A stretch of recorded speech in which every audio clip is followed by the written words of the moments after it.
Hello friends, आज हम लोग निपॉन इंडिया के स्मॉल कैप म्यूचुअल फंड के बारे में अपने चैनल इन्वेस्टमेंट इल्यूमिनेटर पर बात करेंगे। तो चलिए स्टार्ट करते हैं। फ्रेंड्स, सबसे पहले हम इसके इन्वेस्टमेंट के बारे में बात करते हैं।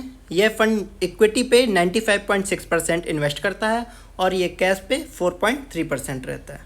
अब इस म्यूचुअल फंड का इक्विटी एलोकेशन देख लेते हैं किस सेक्टर्स पे कितना है। सर्विसेज पे 10.5%, कंस्ट्रक्शन पे 6.6%, फाइनेंशियल्स पे 10.2%, कैपिटल गुड्स पे 21.9%, अदर्स पे 26.6%, कंज्यूमर पे 7.8%, हेल्थ केयर पे 7.6% एंड केमिकल्स पे 6.9% ये म्यूचुअल फंड इन्वेस्ट करता है। अब इस म्यूचुअल फंड के रेशियोज देख लेते हैं। टॉप 5 की कंपनी में 8% इन्वेस्ट करता है और टॉप 20 कंपनी पे 26% इन्वेस्ट करता है। और इस म्यूचुअल फंड का पी रेशियो 28.36 का है जो कि अच्छा है। प्राइस टू बुक रेशियो 3.95 का है जो कि अच्छा है। अल्फा 9.7 का है, बीटा 0.79 का है, शार्प 1.71 का है और सॉर्टिनो 2.78 का। अब कंपनी की टॉप 10 होल्डिंग्स को देख लेते हैं। वोल्टाम ट्रांसफार्मर में 1.84% इन्वेस्ट है, HDFC बैंक पे 1.83, ट्यूब इन्वेस्टमेंट पे 1.73, अपार इंडस्ट्री पे 1.48, किर्लोस्कर ब्रदर्स पे 1.46%, भारत हैवी इलेक्ट्रिकल पे 1.45%, इलैंड्स बैक इंडिया पे 1.39, मल्टी कमोडिटी एक्सचेंज पे 1.30%, लार्जन एंड टर्बो पे 1.30%, स्टेट बैंक ऑफ इंडिया पे 1.3% इन्वेस्टेड है। अब इस म्यूचुअल फंड के रिटर्न्स के देख लेते हैं। फंड ने रिटर्न दिए 1 ईयर में 59.3% के, 3 ईयर में 34.8% के, 5 ईयर में 35.3% के एंड ऑल टाइम पे 28.2% के रिटर्न दिए हुए हैं। अब कैटेगरी एवरेज में भी देख लेते हैं। 56.1% 1 ईयर का है, 26.6% 3 ईयर में है, 5 ईयर में 29.7% दिया हुआ है। अब इसकी रैंकिंग को देख लेते हैं। 1 ईयर पे ये 16 पोजीशन पे आता है, 3 ईयर्स पे ये फर्स्ट पोजीशन पे आता है, 5 ईयर इन्वेस्टमेंट पे ये थर्ड पोजीशन पर आता है।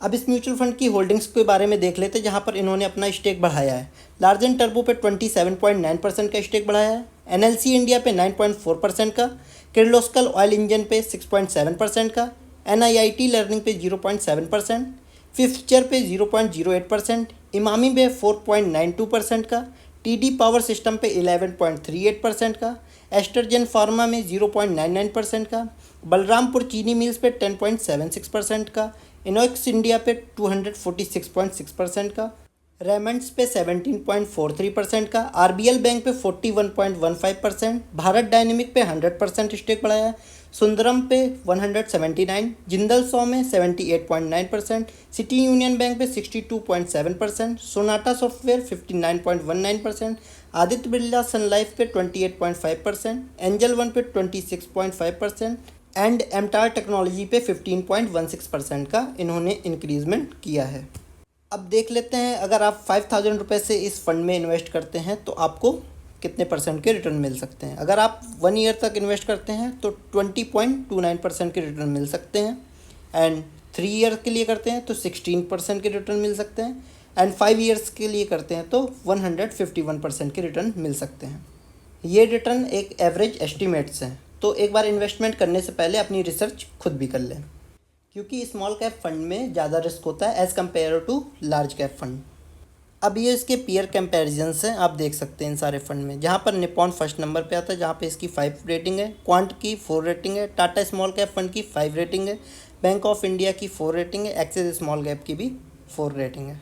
अगर आप भी म्यूचुअल फंड पे इन्वेस्ट करना चाहते हैं तो उसके लिए आपके पास डीमैट अकाउंट का होना ज़रूरी है, तो इसलिए लिंक डिस्क्रिप्शन पे आप वहाँ से डाउनलोड कर सकते हैं और उस पर अपनी KYC करके अपना फर्स्ट इन्वेस्टमेंट स्टार्ट कर सकते हैं। तो फ्रेंड्स, आज हम लोगों ने निपॉन इंडिया के स्मॉल कैप फंड के बारे में बात करी। अगर आपको इन्फॉर्मेशन अच्छी लगी हो तो लाइक करें, सब्सक्राइब करें एंड मिलते हैं अगली वीडियो में। Thanks for watching.